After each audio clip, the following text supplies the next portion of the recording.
Positive Lens Podcasts. I'm your host, Scott T. Each week, we will bring you positive law enforcement news stories from across the globe, shared by departments and citizens like yourself. In our Getting to Know Your Local Leo segment, we will speak with a member of the law enforcement community about everyday life and most things non-law enforcement, as we hope to adjust your focus so you see that members of your local law enforcement community are not much different than you and me.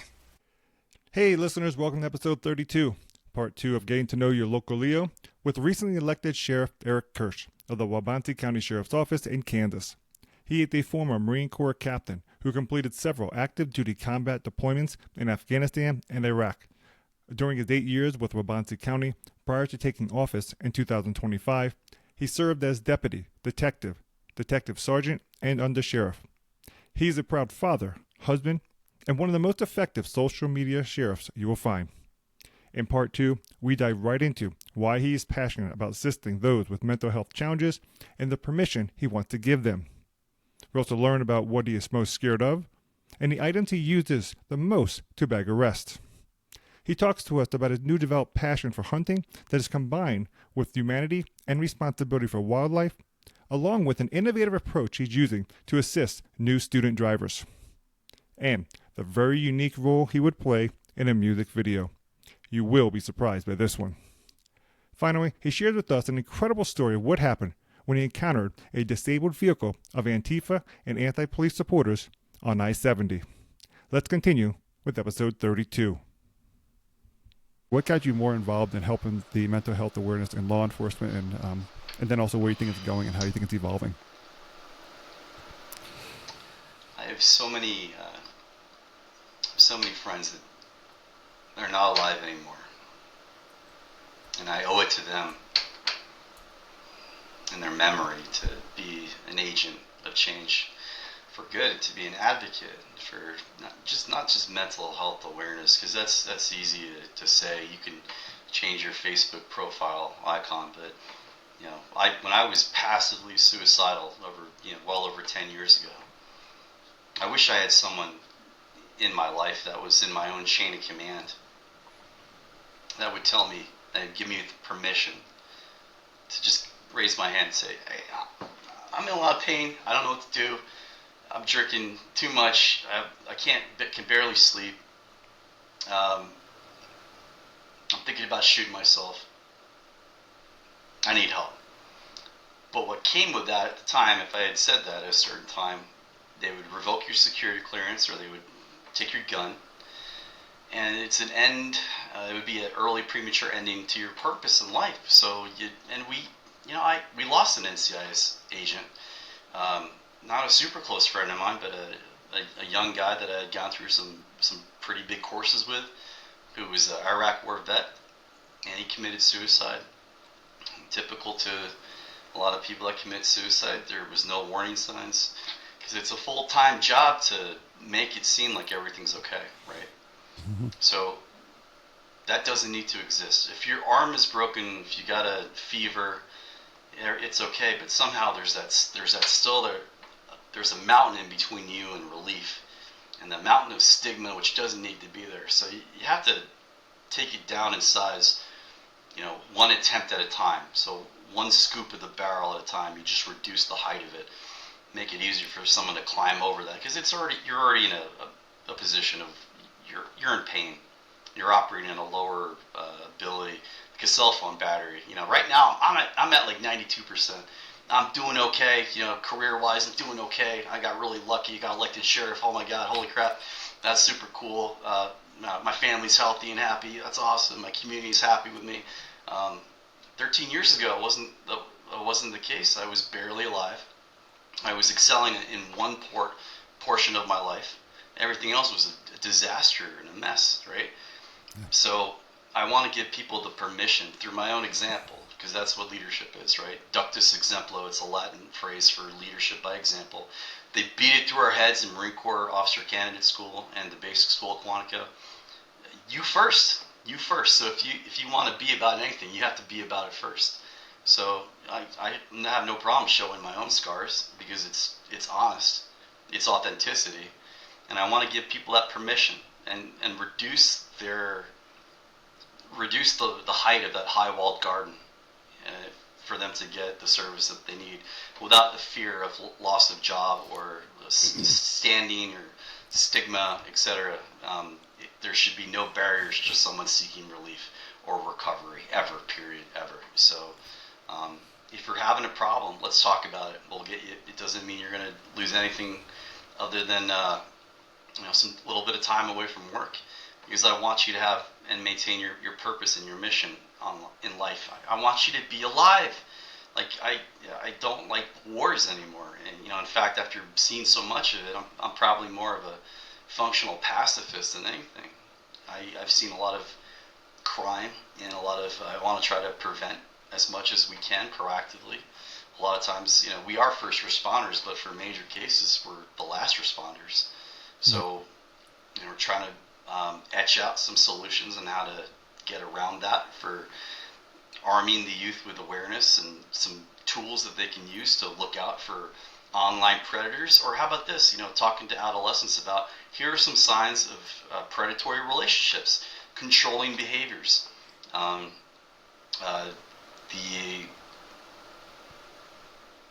Some of the biggest things that we miss the mark on, we're looking for, like, I'm not scared about getting shot. I'm not scared about doing, like, dangerous stuff. I'm scared of doing the wrong thing and the time that's given to me. I'm scared about taking it easier, getting comfortable, and just going through the motions. If everything I do turns out to be a spectacular failure and I don't get elected again, so be it. I gave my best. I gave it my best shot. It's like that great quote from near the end of Dazed and Confused, when they're standing in the football stadium, right? And I don't remember the quote, but the movie certainly. He goes, "I want to do it right when I'm stuck in this place. I want to give it all I can give when I'm stuck in this place." Because when you look back at your life and your life's work, you could be okay with it if you do that. If you show your heart, show your scars, and get out there and be comfortable being uncomfortable and having those tough discussions, examination of self, examination of your role in the world, and how you could be of a benefit to others. I'm the same person here on Podcast World as I am when I'm off duty or when I'm on duty. I'm the same person. I haven't changed at all. And it's incredibly important for me to I'm still in student mode, trying to learn, and I'm reading 2 books about leadership right now, and when I get done, I'm going to start 2 more, and it's going to take me some time, but that constant emphasis and priority on maintenance, whether that's personal maintenance, physical maintenance. Every once in a while, we might have a subject that is resisting arrest, and I'll be damned if I'm fat and out of shape. That's I work out not as much as I used to, and it's 3 times a week instead of like 6 days a week when I used to when I was a Marine. But I'm not going to be that guy that loses a fight, right? Because I have a gun. I don't want to have to ever use my weapon ever. I never want to do that. If this is the pen that I'm holding in my hand, this is how I bag most of my bad guys, right here, right? I use this first, my head. I use my pen. God forbid, I'll go hands on. I've only used my taser 1 time ever, period. Right? Wow. That was because I was lazy, because it was a young cat trying to run away from me after he admitted to a burglary. He was running into the woods wearing running shoes, and it was August. And I was like, I'm not dealing with this. I had the lawful authority to tase him. I tased him. I was like, woo! All right. And I got him hooked up. I still feel bad a little bit, but not really, But yeah, it's chaos overall. Like you said earlier with New York, controlled chaos. And I don't want to ever appear to be an authority, which is weird because I'm an authority figure. But I'm really just an authority trying to figure things out, if that makes sense, right? That's where I'd want to be. That's what I want out of a sheriff if I wasn't a sheriff. How can the community help that? If it's helping with reducing stigma, if it's helping with supporting that aspect of the law enforcement role, because you're in your role helping us, you're supporting us. I like to say that you guys make sacrifices and go about time away from your families so that we can actually go about our everyday routines without those fears of something happening. That's what you're trying to keep our lives normal, but that means your lives are destabilized many times. So what can we do as civilians to help support law enforcement in that respect? I don't want to ever want to give a suggestion like that. I think it's inappropriate for me to this is your obligation. It starts with us. My my neighbors elected me sheriff. I have 7,000 bosses. Right. A year ago, I had one boss, the sheriff, and now I'm the sheriff. I've got every citizen of my county is my boss, and I report to them. That was one of the things that I really emphasized when I would meet with people as I was gaining to be on the ballot via gathering petition signatures. There was two ways you could file for sheriff. One was to pay a large cost up front to register. The other way was to accumulate enough signatures in person for free to get on the ballot. So I chose the petition route because I wanted to meet people. As the detective, all I knew were bad guys and victims. Right. So, but one of my major questions I would ask them is what are your expectations of me? And many of them were astonished because I was in listening mode. I'm like, how can I best support you? It wasn't me telling them anything. It was me asking them something that would benefit me and integrate that into my mission. These are our obligations. So, for instance, we're going to start. It's something that we haven't started yet, but we're gonna start doing it next school year with brand new student drivers. We're going to do mock traffic stops where if they're getting their driver education, we're going to perform traffic stops, and we're going to show them a textbook stop and what they can expect from law enforcement.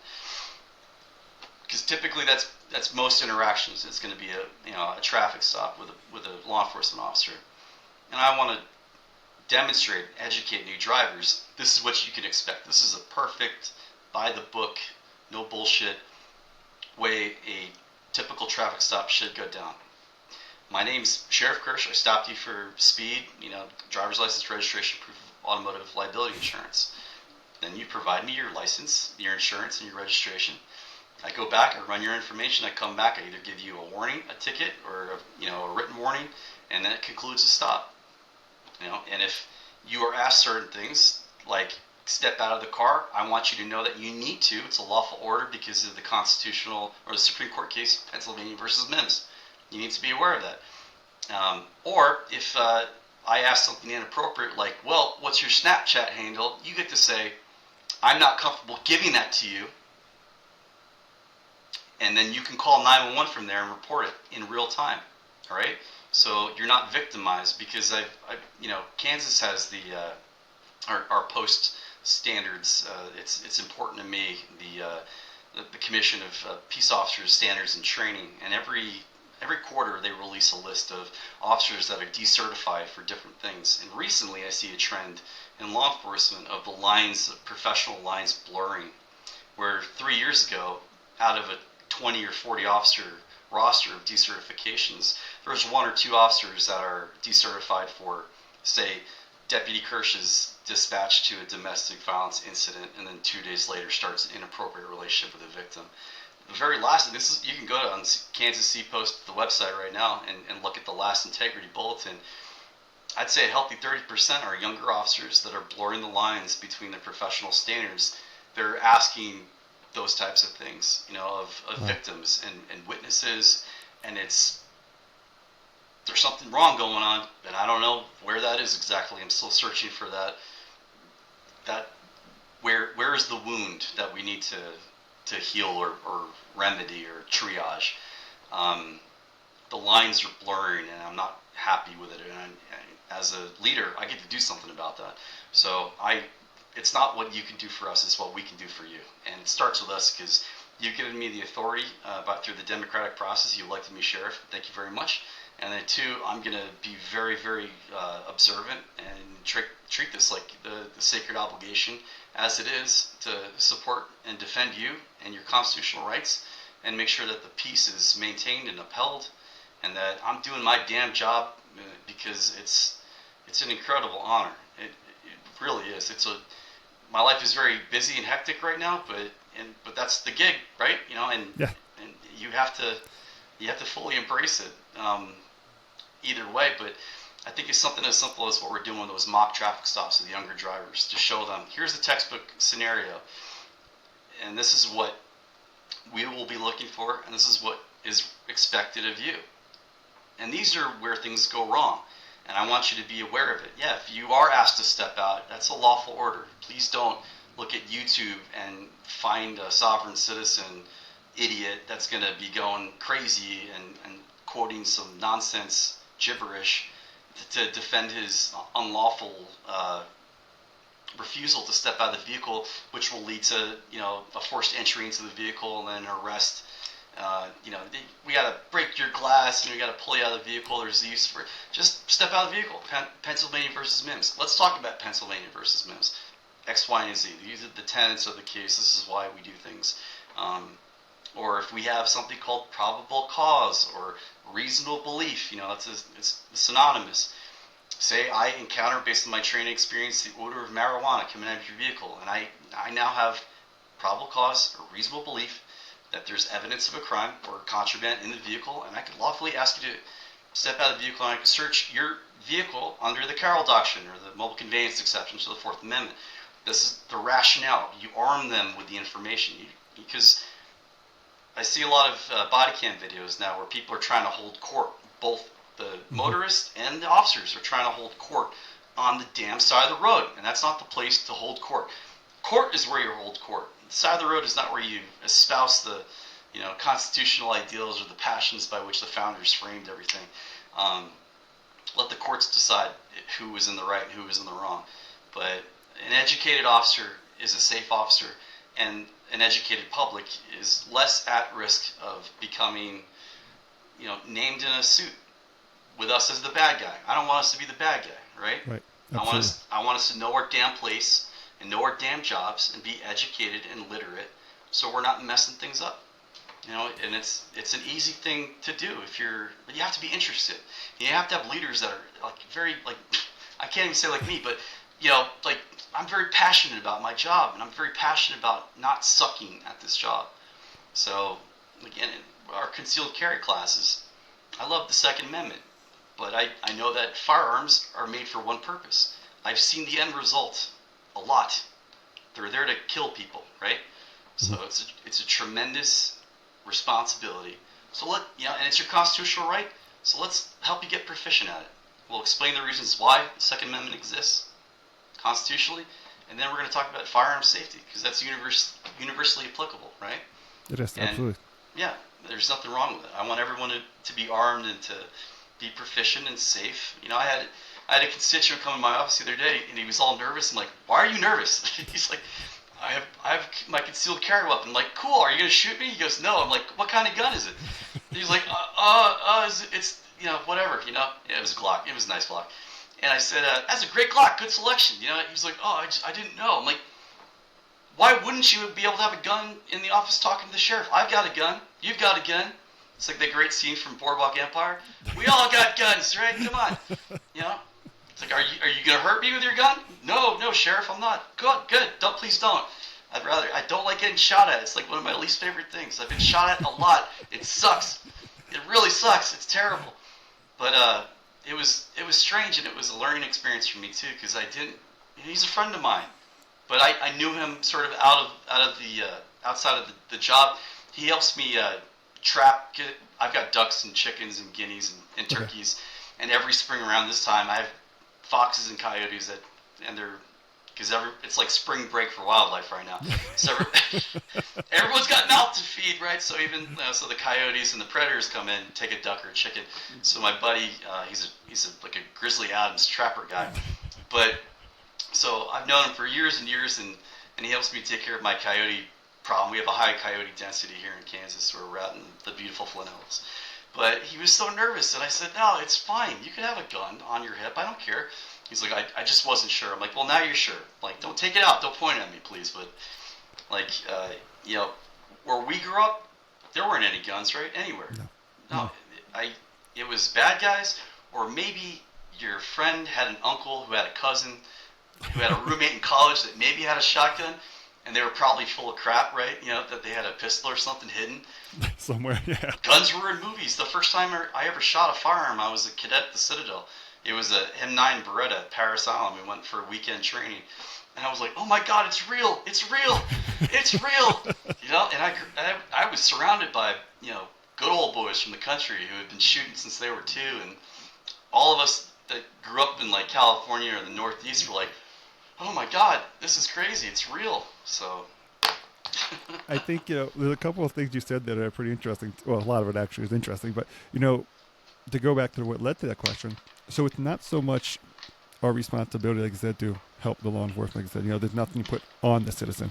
But I think as a citizen, what we should be responsible for ourselves is being able to be aware of what we have our rights with. Like I said, if you're teaching the students about traffic stops, if you're teaching students about their Second Amendment rights, if we have that opportunity, we should be willing to take some level of responsibility to understand it and learn it, because then it actually allows us to be protecting ourselves and also be more understanding about what's taking place in those interactions.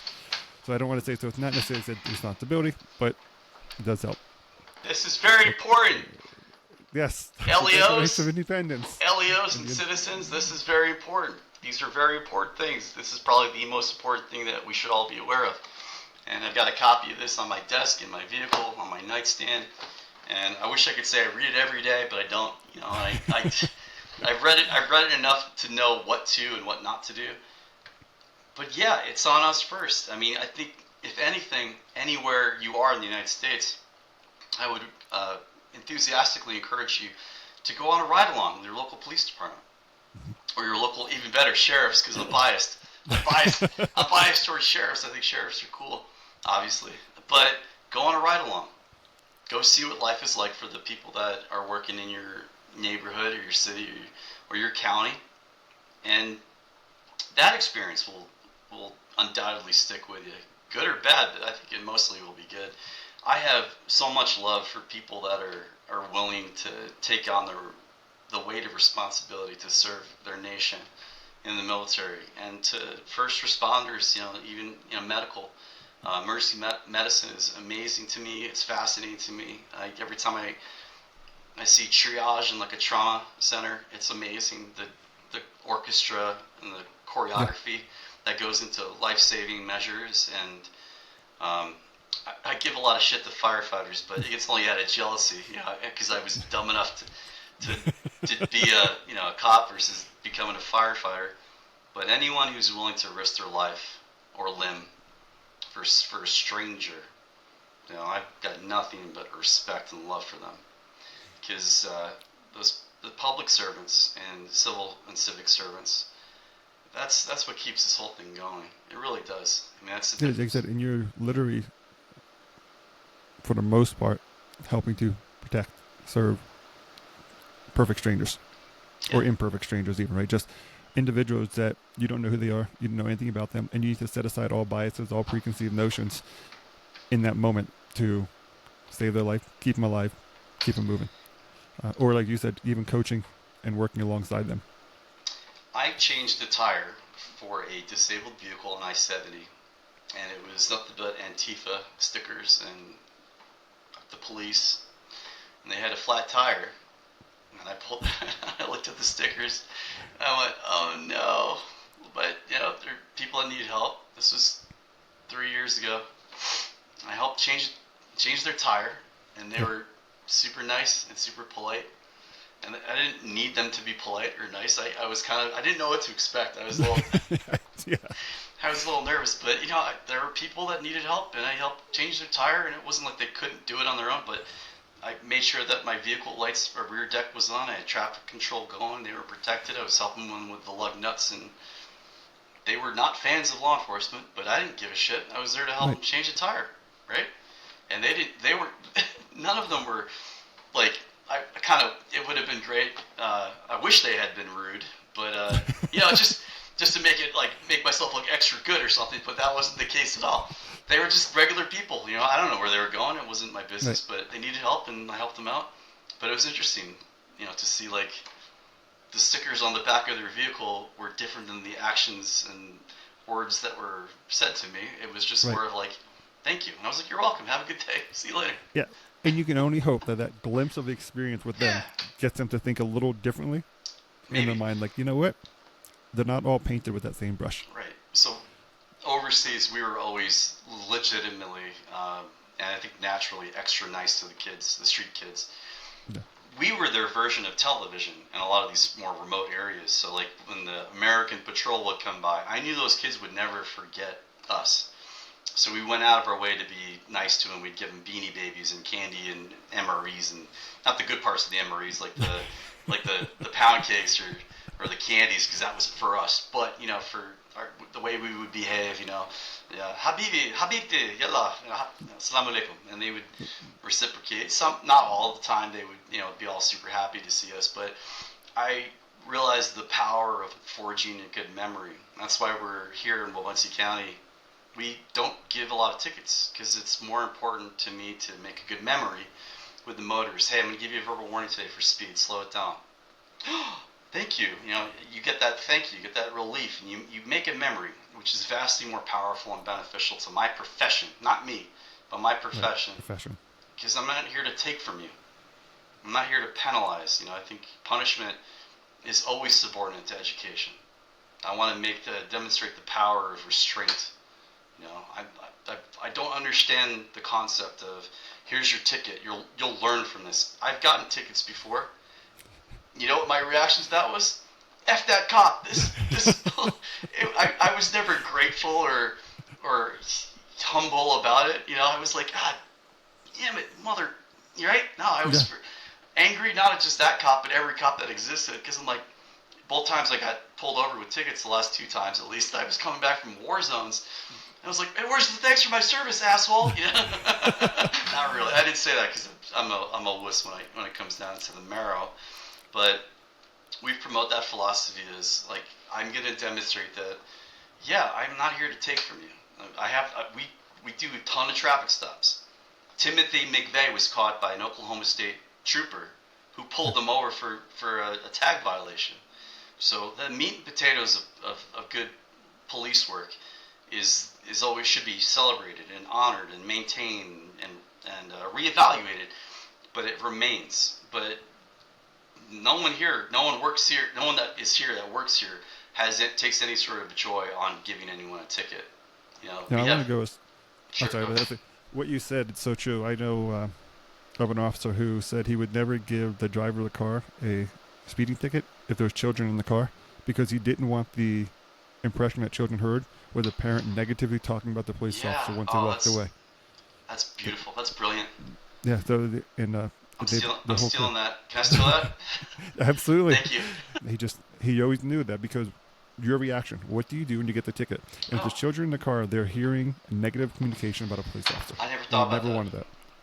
Yeah, like I thought that was pretty cool. Granted, I'm sure there are some exceptions to some bad things that happen, but yeah, that was the goal. You know, I want to wrap a few things up for you. I know we've been on for a while, so I want to go over a couple fun topics for you. It's all fun. And I say fun because being in the Northeast, there's different views on different condiments. So, first, hamburgers or hot dogs? Hamburgers. What do you put on? Ketchup or mustard? Oh, God. You know, depends. But you got to be careful. You're in Kansas now. No, it depends. So, yeah. I'm an omnivore, so I'll eat everything. You know, like first time I went to Whataburger, I was a little skeptical of the mustard being on the hamburger, right? And then I ate it, and I was like, I get it. Yeah, you go out to the West Coast, you go to In-N-Out Burger, and you get the double animal style, and there was that weird like Thousand Island dressing on the burger. I'm like, I don't know. And you eat it, and you're like, I get it, right? I get it. I love shitty backyard barbecue burgers with like grocery store toppings. Those are my favorite. You know, cheap cheese and Greek condiments. Yeah, the crappy Kraft cheese and like, you know, the Heinz mustard that should have been put out to pasture, you know, months ago. And the sad looking lettuce and the just really the sun deflated tomatoes that are the flies are kind of gathering, like not to go for the throat on those. Those are my favorite by far. And then I'll finish that up with a hot dog, you know, like a really sad, you know, looking hot dog that looked like, you know, it wasn't good enough for the 7-Eleven rollers. They wasn't rolling long enough. Yeah. All right, so you're the front man of the band. Your choice. What band? Oh, right now? Right, any band, either Oh God, past or present. If you get to be the front man. I'm not gonna take from anybody's journey. No, I'm not gonna. Nope. No. Every artist that ever existed is successful. If you can coexist with the band, they give you the chance to be on stage for one song. I will not involuntarily. God, I might. So I love a lot of really sappy music, like Joni Mitchell. All right, and I was blasting this morning. I was listening to Wu-Tang when you and I came on. I was blasting Wu-Tang to psych myself up because I love like rap and hardcore rap. I also love Enya, right? So maybe if I could be in the background on like an Enya, like in one of those old '90s, like in the music video, like making some pottery. The cheesy music when they made videos. Exactly. But like with something really weird going on. I don't know, maybe just some people dancing in a field. I'm like making pottery. It's like a badass Enya, song where people are learning about introspection and emotional buoyancy. I don't know, stuff like that. Or one of the guys in the pit on like an old school like Pantera. Old mosh pit. Dimebag Darrell, rest in peace, bro. But like did you know Pantera started off as a hair metal band? Did you know that? No, I did not know that. Look, just YouTube Pantera '80s, and they're not that dissimilar from like Motley Crue or Van Halen. They're and it's great too. It's amazing. The thing that made them pop, it's weird. It's like they played with the same level of intensity, and we're gonna leave it all on the stage kind of energy in the '80s as they did in the '90s when they were all about like hardcore metal and stuff. That's interesting. I'll check that out. It's so cool. It's interesting. But no, I overall won't take from any artist. I think that's sort of like stolen valor, artistically. All right, so I know you got remarried, but let's just, you're out to press your wife for the night. You have to, really make her happy. Are you going to be singing a song to her? Are you going to be showing those dance moves? No, what is going to be the impression? Jessie hates it when I sing, so that's why I sing to her. And a lot of it is, I do a pretty good Eddie Vedder in the shower, right? I'll go through a lot of Pearl Jam, a lot of Soundgarden. No, my wife's biggest complaint is, and it's righteous, and it's very legitimate. Her biggest complaint is she gets what's left over. And I say that with, she gets what's left over because I put this job first a lot of the time, and she gave me the permission to, when I was first sworn in, she gave me the permission to make it first place because she knew what was necessary, the efforts of labor required, because we had to redo all of our policies and procedures. I had to look at staffing. I had to look at, top to bottom, every metric, and kind of recalibrate the instrument of this agency. So she gave me that permission, and 2 for 2, I married up, above my ability. I hit a home run, and I'm committed now to not fouling up this marriage because, I fouled up the first one. And, but she just wants to spend time with me, and I don't have that ability all the time to do that. So that's a good night for us, is really just hanging out and going out to, shout out to 4th and Elm in Wamego, Kansas. That's our date night spot. But I got to get better because I've been picking the job because there's typically it doesn't take much for something to be a big deal, right? And I don't ever want to feel like I'm letting anybody down. And it's funny, like the most important person in my life, other than my daughter, is my better half, and I consistently let her down. But thankfully, it's nothing major. I'm not like some scumbag that cheats on her, or like I'm not drinking anymore. So it's just like, instead of getting home at 4:30, I get home at 4:30, but it's a.m. instead of p.m. So I'm working on that, and but I do serenade her with a lot of really shitty Nickelback songs in the shower. And she'll walk downstairs and she hears me do the whole "look at this photograph," because I'm not a good singer, so I keep trying. But it keeps a smile on her face. It does, yeah. I have the ability to, if I can make her laugh, I'm winning. I'm doing okay. Yeah, I tell my wife that. I said, listen, even when you get mad at me, I always find a way to get a smile on your face, so at least I feel like I've got something good going there. So if you're having to prepare the dinner then, if you're saying, hey, honey, I'm going to prepare dinner for you tonight, I'm going to make a special meal. What are you making? It's that's easy. It's gonna be backstrap from a deer or an elk with sautéed mushrooms and onions, a little bit of garnish, maybe some au jus with it as well, but and a chilled Pellegrino or two. So have But you perfected it? Or yeah, just. oh yeah, Okay. I got that down. Okay. I got two things I'm really good at. It's gonna sound weird, but squirrel. I'm really good at cooking squirrel. I can make even fox squirrel taste like buffalo wings.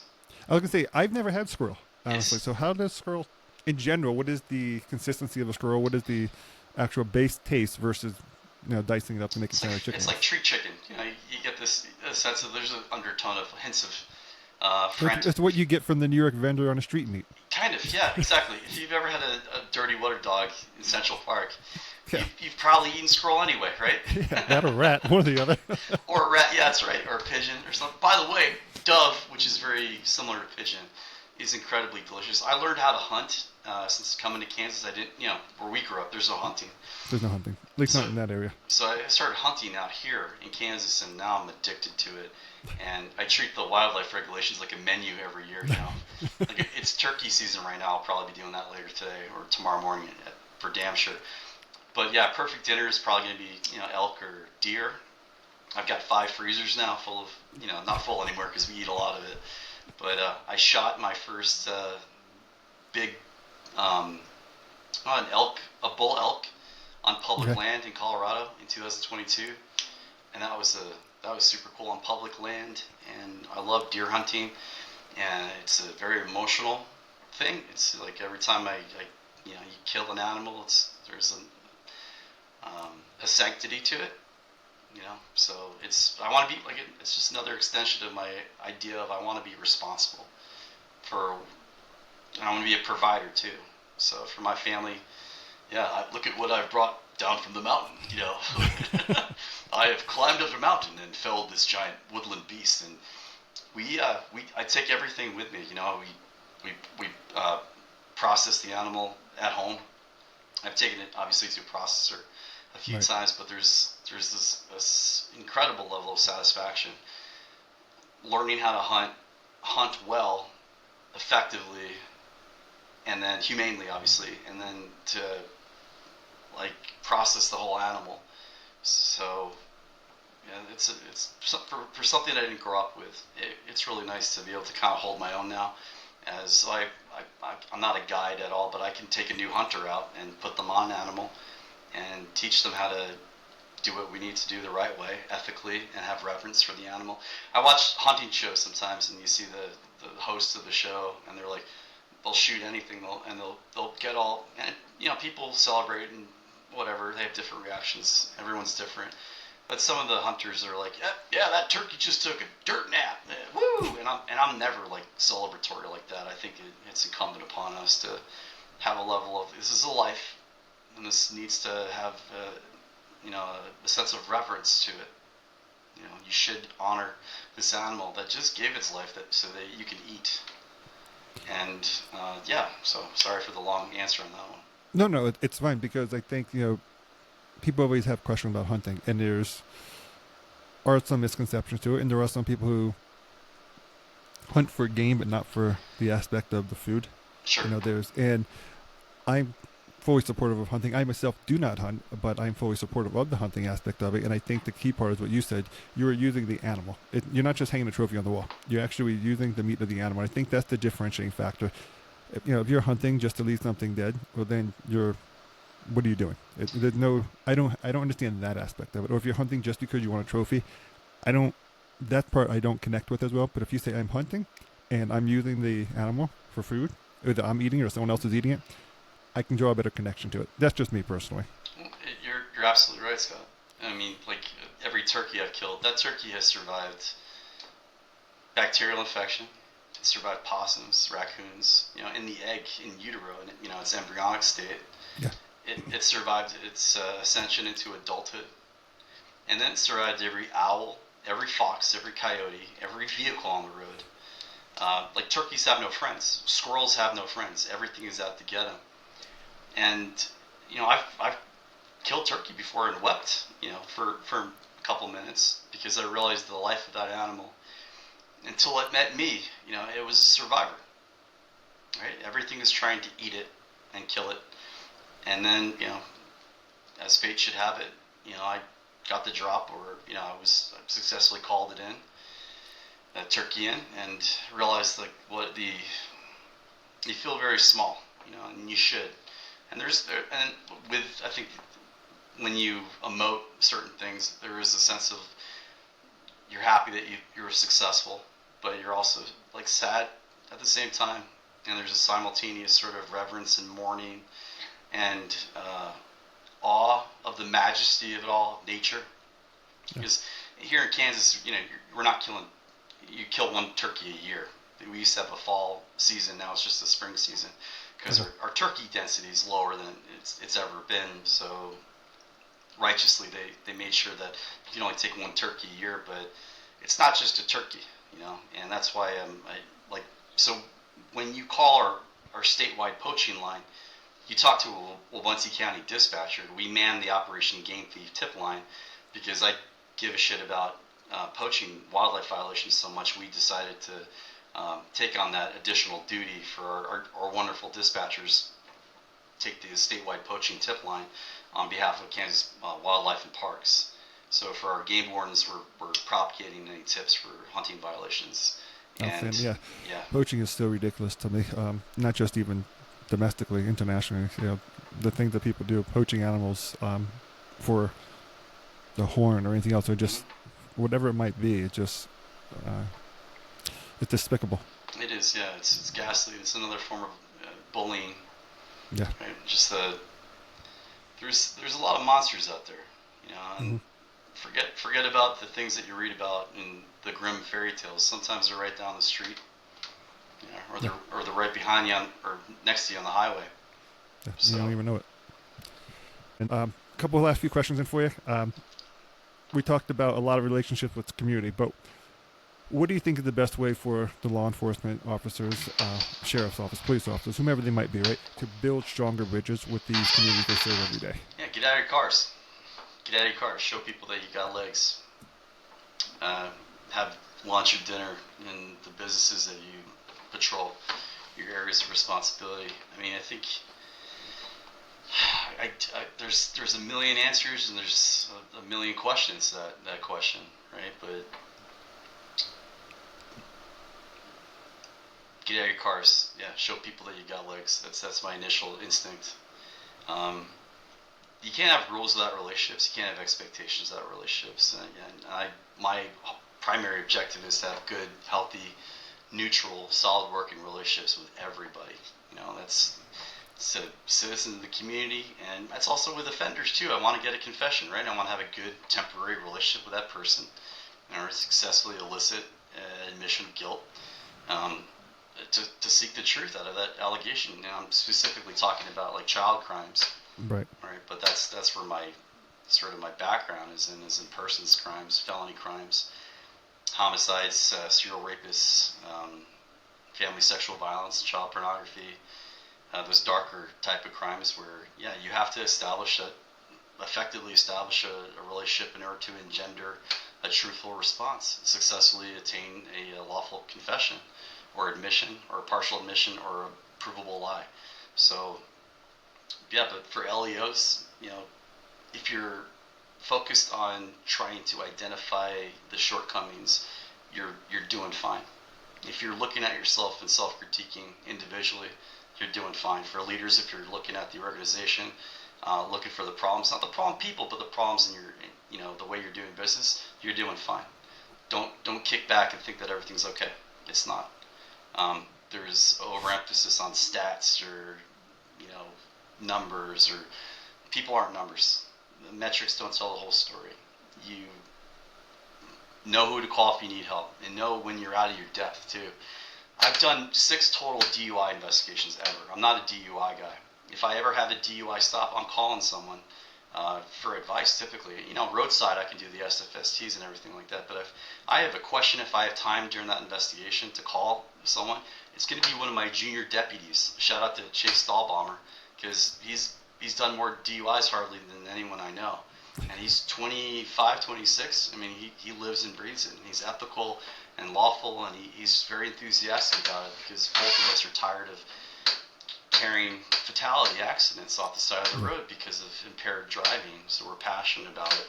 But, like, I'm obligated to tell the truth and to be brave, and I have to lead by example. So even if you're not a sergeant or a lieutenant or a chief or a sheriff, you lead yourself first regardless. So get very comfortable with the bits about you that you're not happy with, and identify those and then improve them. That's it. That's it. All right.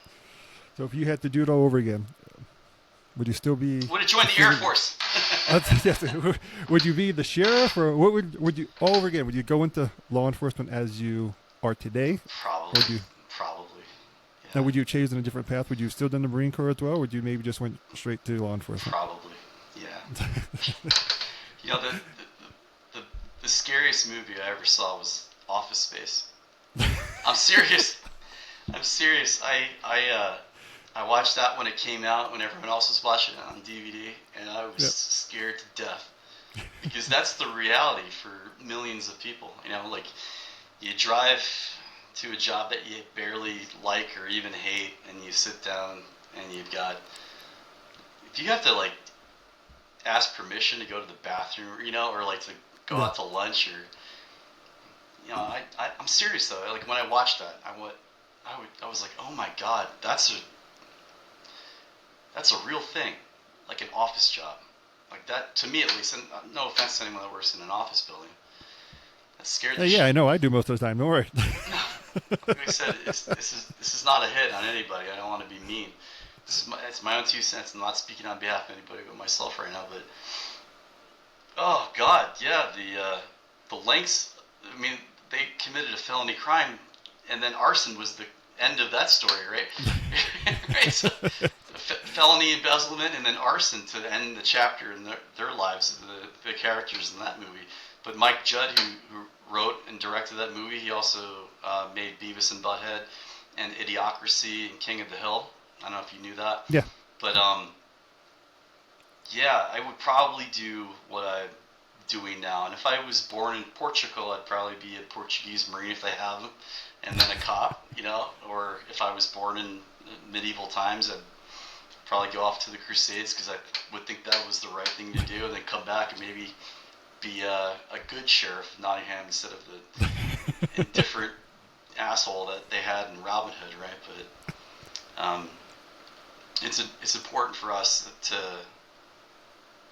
to try to share the light that we've built here, and that's what we're doing here. Because, like the Goonies said again, it's our time. It's my time, and I'm not gonna lead us into a bad spot. I want to do it right, and I want to be open to the idea that maybe that we can improve things. And the way that we can improve things is to try to improve ourselves first. Because if it doesn't start with us, then it doesn't work. There's no start. There's no ending. Right. So I want to be deliberate, precise, and have pure intentions, and just put out and perform. Because I don't have any damn time to sit back and think that things are cool. Because there's people that are killing horses out there, and there's a kid. Right. There's a kid right now being hurt in my county, probably, that hasn't reported it yet. Right? And I'm not scared of getting killed. I'm scared of getting comfortable. Yeah, complacency sets in, and then all goes. You know, for the individuals in your town, you mentioned there could be a child out there, and you know, we know that unfortunately,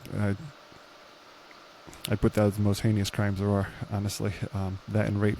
But crimes against women and children, I think that's 100% zero tolerance, right? There's nothing worse than those crimes for me. But you know, for the individuals that are out there in the community, either locally in Wabansie County or through anywhere else listening, what is a safety tip that you would offer individuals for them in their everyday lives? Like, what is a safety tip to practice every day? Trust but verify. Don't let anyone... Trust your gut. If an individual is throwing you warning signs, listen to your heart, listen to your gut. Your gut's typically going to going to be accurate. If there's something off, there's something off. If you know what it is what it is. Trust but verify with everything. So if you're dropping your kid off at daycare and there's something off about one person working there, be curious. It's okay. Be impolite. Ask, like, who's that? What's that person's name? Can I see their background file? Don't get led down a dark road, and just I keep forgetting the quote. It was the girl with the dragon tattoo. Remember those movie series? No, I don't remember that one. It was the remake with James Bond. Damn it, what was his name? The British actor. The latest James Bond. I'm drawing a blank on his name. I'm gonna maul this, but long story short, he is investigating the crime that happened in the storyline in the movie, and he was lured to his impending death by being polite, even though he was ignoring his warnings, his instincts to not go down into the basement with the charismatic villain, the secret villain of the movie, and the villain ends up saying, "Look at the position you're in right now. You are now chained in my basement. You're my captive because you refuse to be impolite." And it was such a powerful moment. I'll get better next time when I tell this story, but that always stuck with me. Like the people that are like bad guys, like the criminal psychology, the criminal mind is very different than most people, right? Because they look at everything through the lens of reward. We see risk versus reward, and we're noble. We like to think we are anyway, and we're law-abiding, and we're generous and charitable, and we don't seek pleasure or find pleasure in hurting other people. But the criminal mind, they just see reward everywhere they look, and they sense weakness on many people because most people are nice and they want to accommodate, and they naturally want to be agreeable and collaborative. So there have been hundreds of thousands of people that have been victimized by predators because they didn't trust their gut and say, no, I'm not going to, I don't give consent to any further interaction with this person. Most people are hurt by people they know. Very little are, like, the stranger danger is important for kids to know, but we're failing them as a society without equipping them with the appropriate tools and skepticism about online stranger danger or online hygiene. Like, especially with this is a whole other conversation, but the rise of AI. A lot of our elderly population, they're being, and not elderly even, but anyone could be taken by the new AI scams, where they can replicate a voice of your family member or even a video now. You get a video call. We're going to post this video next week sometime, but we had a nice lady come in a week and a half ago, and she was being ripped off by some scumbags, probably outside the United States, and her cell phone was ringing, and on the phone it said, "Well, Muncie County Sheriff's Office." And I held it up to my partner's body camera, and I did a little informational PSA, like, "Hey guys, don't trust anything. We will never ask money from you. We'll never request money for if you need anything, call the sheriff's office, but we'll never demand or threaten you with arrest or demand money to not be arrested. It's a scam. Trust your gut." And she trusted her gut. She came in, and thankfully she was able to not be ripped off at all. But she literally was getting a phone call with her showing. It said, "Well, Muncie County Sheriff's Office" on her. It's on video, clear as day. And it wasn't. I answered the phone, and it was not us, at all. And it would have been really great. They said, "This is Sheriff Eric Kirsch." You've been right. Oh, really? Well, thank God I've got handcuffs. I'll just handcuff myself. Thanks for calling. But it's it's okay to be skeptical, and it's okay to reach out to law enforcement. We have to defend through our own demeanor, behaviors, and action the virtues and the strength of this profession. We're here to protect and serve. And I want to, most importantly, more than anything else, I want to be approachable. Because if people need help, especially in this day and age, if they need help, I want us to be a resource that they can either receive help or options from, period. And we're not going to do that if we're sitting, running radar in the median all day, or wearing tacked out uniforms, or if we're behind limo tint, if we're not walking around, there's a certain amount of really wonderful things growing up where we saw cops walking beats, right? Right. You got to talk to them. You got to know their first names even. You get to realize, oh, okay, all right, you're not just a number either. You're a human being. You've got a family. See him at restaurants, like, hey, how you doing, kid? Yeah, good, officer. How are you? Like, oh no, it's like the whole jerky boys things. How you doing there, liver lips? Frank Rizzo, R-I-Z-Z-O there, tough guy. But yeah. The jerky boys. That's a throwback. Wow. Right? Yeah, no, it's still relevant. That human connection is, because talking with your kids about tough things like online predation. Someone's going to talk to them. It's going to be predators. So you might as well have that conversation. Be approachable. Forget the technologies involved. Be approachable, and stop being a damn friend to your kids. Don't be a tyrant either, but be their parent. They don't know what's best for themselves yet. Be their parent. Doesn't mean you have to be a monster, but damn it, don't be their friend. They will hate you for it later when they're hurt. Right? Yeah. It's like the Goldilocks approach. You can't be too soft or too firm. You got to be in that right. Yeah, just right. The porridge has to be just right. Mom, Dad, I got a problem. I need your help. I need to talk to you about it. Let's talk about it. Non-judgmental. Yeah, you have to readjust as they age, right? But yes. Right, and say powerful things like, I don't know, like the way I treat my coworkers. I'm the sheriff, and I could be like, I order you. I've never said that once. I say things like, please and thank you. Or if I say things, you could Cora my emails. When you get a chance, could you please X, Y, and Z? I treat them like volunteers. If you treat people well, they stay, right? And I need them to stay, and I need them to be here. And you have great retention actually, though. 100% retention for 2 years. Amazing. It's amazing. And I've had other leaders ask me, like, what? It's not the money. I'm like, what do you do? I'm like, I'm just nice. Be nice and be generous and grateful that they chose, everyone here chooses to be here. Yeah. Having the heart of a volunteer, I can't pay them nearly half of what they deserve. They should be getting time and a half for everything they're doing. My coworkers risk their lives on a daily basis, and I look up to them more than anyone else. They're the same class of people that they're my heroes, right? I don't have many heroes, and we're an island without them. We're nothing without that. So, I got it made, man, for real. It's amazing. And Lisa Davis, Captain Davis in St. Mary's, she's one of my heroes too. And that's the crazy thing. She didn't give CPR to an infant because she was getting paid to do that. Right. She didn't get a bonus, right, to do that. Yeah, no. There's no pay incentive to do that. And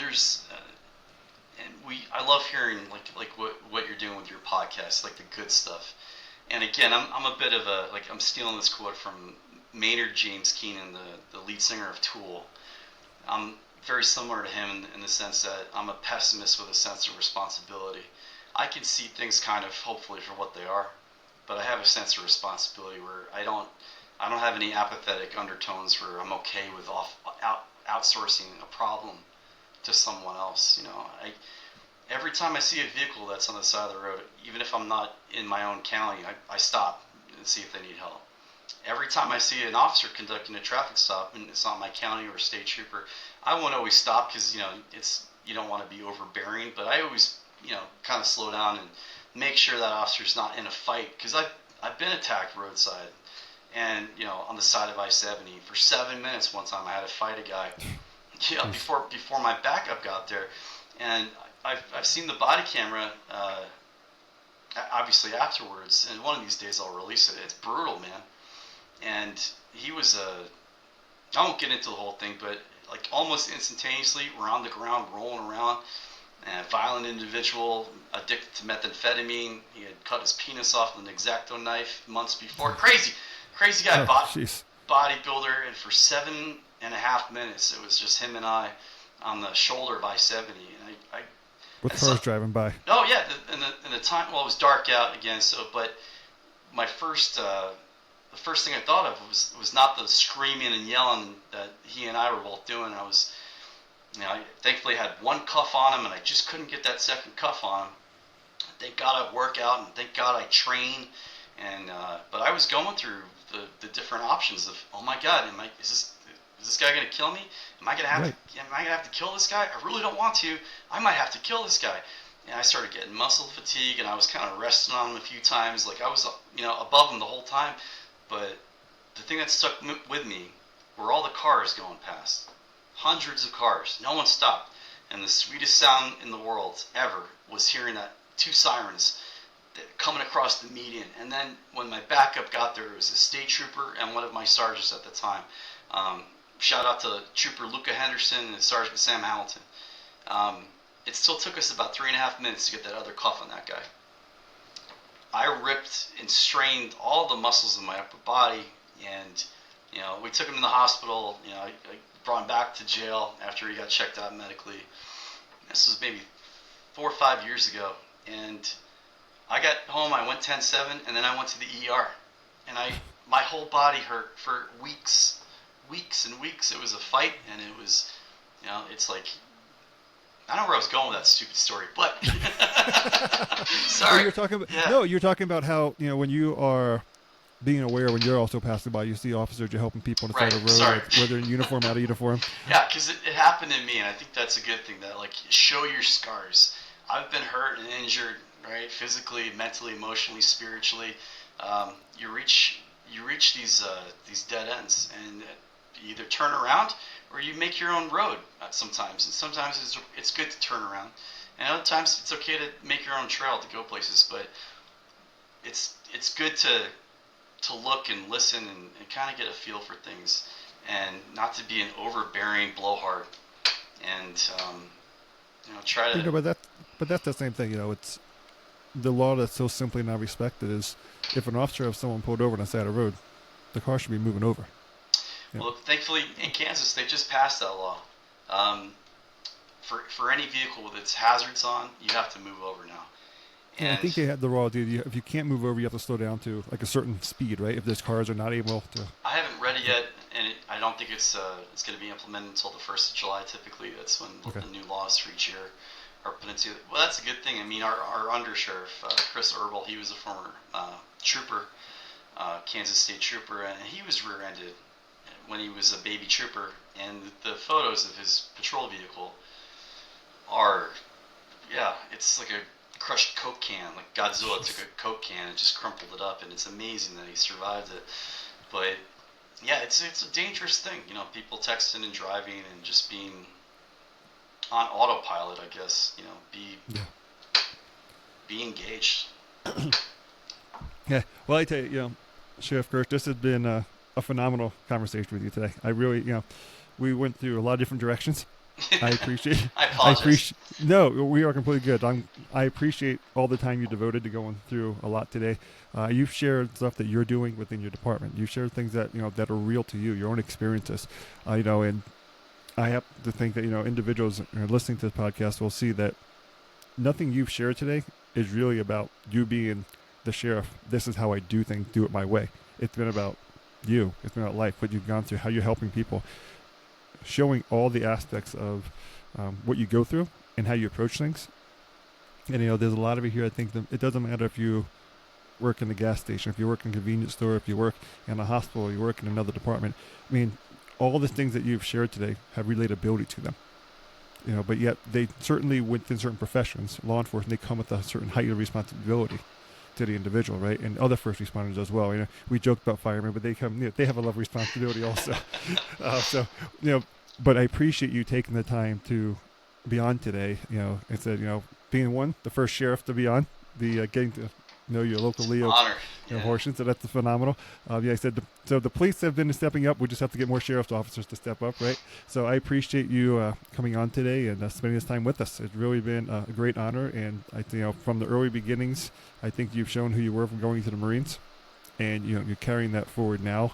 A lot of different adaptations along that journey, and probably a lot of growth personally. But I really appreciate your time today. And Scott, everything you're doing to capture and document the stories, the guests that you've had on, you're making sure that there's an existing record for others to follow, because I don't think there's a scumbag or dummy that you find on yet. I've listened to a bunch of your episodes, starting with Lisa's, and these stories need to be told, and everyone matters. And the best thing that we could do is to celebrate the fact that we live in this country, and to kind of know that like we're in the good old days right now, if you make it that way. You make it that way, yeah. No fate but what you make. That's another movie quote from Terminator 2. Right? But very honored to be the first sheriff on. I hope I'm not the last. I hope you can get more sheriffs on, because sheriffs are cool, man. I mean, there's some that aren't cool, but there's a lot of them that are I've never met. Like, I went to baby sheriff school, and there's 38 or 40 new sheriffs in the state of Kansas. Like, there's only 104 of us in Kansas.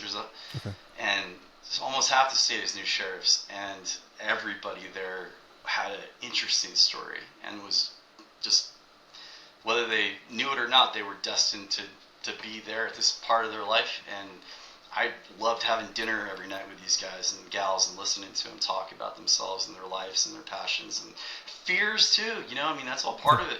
We don't want to get here and mess it up, right? Yeah, like you said, it's not the fear of loss of life. It's the fear of not doing what's right. I'm not, what did I say? I'm not scared of being killed. I'm scared of getting comfortable. Right. I think that's the biggest hazard you can unintentionally invite into your life is getting comfortable, and then crossing fingers and going, oh, we'll see what happens. No, it's not good enough. You got to get out there. Because we know if we do that, we become static, and something happens. The unknown happens, because there's somebody out there who's always trying to improve for the better against us, possibly too, whether it's a criminal or a country. So we're always stronger together, and I am happy to join with you today to come together and speak. And it was my honor, sir. Thank you. No, it's appreciated. And like I said, we'll definitely stay in contact. We'll keep updates for individuals, again, who want to know about what's happening in Wabansie County. The best place is probably the Facebook page. So they look up Wabansie County Sheriff's Office is there. Again, the information is out there. Great stories being shared. Stories that are comical, that great relief too. Just to read some of the things you're doing, they bring a light. I laugh when I get through some of those. I don't comment on all of them, but I definitely get a laugh of them. I want to give a plug for what you did recently. We talked about DUIs on here. Do you have a plan? You said every Friday night you put a post out there. If someone has too much to drink, they want to ride home, it's better to get a ride home to your house, the sheriff's office, than a ride home to the jail. So they can reach out and call and let the sheriff's department be their designated driver. Which I think is phenomenal. I hope it has a profound impact. I don't know how well it's gone so far, but I'm hoping that people will realize that. And, it's something that everyone knows the number. They call 911, they can still get to you, right? That's right. It's an easy dial. As long as they can open their phone, they're able to make the dial. And even the local establishments, if they're bars, restaurants, if they see it, they can probably make the phone call for the person and say, hey, drive this person home. So I think that's a phenomenal thing that you've rolled out there. What you're doing for the new drivers next year, I think, is phenomenal. I might steal that idea and share it with the APD over here, because I think that is really awesome. It's teaching people how you'll be handled and how you need to react. There's very basic steps that law enforcement, you guys look for certain things when someone walks up to your car, how they're exhibiting behavior. So the driver needs to know how to behave before you get to the window, and how to react when you do get there. Right. That's right. So those are, I don't want to call them de-escalation, but you're actually taking steps to prevent something from escalating. So I think that's a phenomenal thing, especially starting with the younger generation, because the way they're influenced by whether it be social media or people around them thinking, like I said, arguing the merits of a stop, arguing their constitutional rights that they probably know nothing about, unfortunately, because it's not taught to them in most cases. So they're being taught by the sheriff's department, give them an opportunity to be in lockstep with the individuals they're possibly engaging with versus at odds with them. So I appreciate it, sir. We'll definitely stay in contact. If there's anything I can think of that comes our way, we'll definitely follow up with you, and we'll be keeping an eye on the other stories. It's a pleasure again, sir, to have you with us, and I look forward to talking to you again soon. Thank you, Scott. I appreciate it, sir. Appreciate it. Bye, everybody. Take care. If you liked this episode, follow us on Spotify, Apple, or wherever you get your podcasts. Provide us your feedback in the comments and leave us a rating or review. We truly appreciate your opinion. And then follow us on LinkedIn or Facebook to get all the latest updates.